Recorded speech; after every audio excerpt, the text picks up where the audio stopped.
transport du monde, l'Airbus A380 dans une présentation absolument sidérante. Alors je pourrais vous dire des tas de choses sur l'Airbus 380, vous rappelez que plus d'une centaine ont été déjà livrés, que 262 sont en commande et que actuellement il y a plus de 20 compagnies aériennes qui ont passé commande de cet avion extraordinaire qui peut transporter jusqu'à plus de 850 passagers. La plupart des compagnies l'utilisent en utilisant ses capacités de confort absolument stupéfiantes. La plupart des compagnies l'utilisent actuellement à 500-550 sièges. Cet avion de loin se bat du ciel à cause de sa géométrie, de son architecture en particulier, de sa voilure, de son système de commande.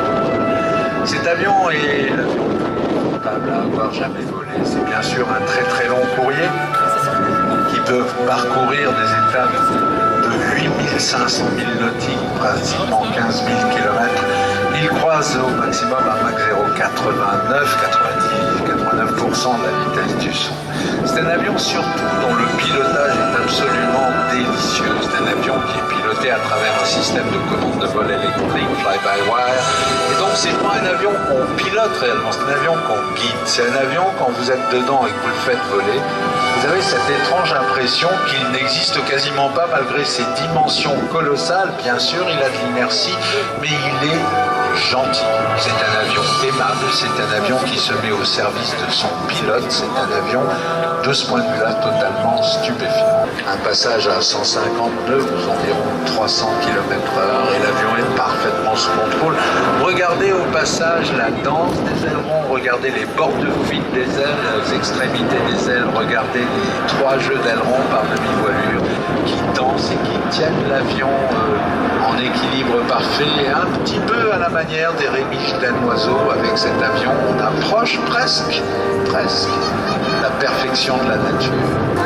Et voici la manœuvre de fin, la manœuvre signature, le sommet de la colline. On pousse sur le manche, on fait une petite bosse entre 0,5 et 0,8 G et on incline l'avion. On le lance dans cette grande spirale descendante. On va aller le poser sur la piste transversale là-bas, la 25, et on vous le montre une dernière fois de profil. Avec les compliments donc d'un équipage de marins, s'il y a des marins dans le public, sachez que l'un était à la 11F et l'autre à la 12F. Messieurs Christophe Caille et Thierry Bourges, et puis d'un ingénieur navigant qui lui est un pilote de Piper Cub et flair de lettres, GG Desbois, à l'atterrissage là-bas sur la transversale. C'était un moment de beauté.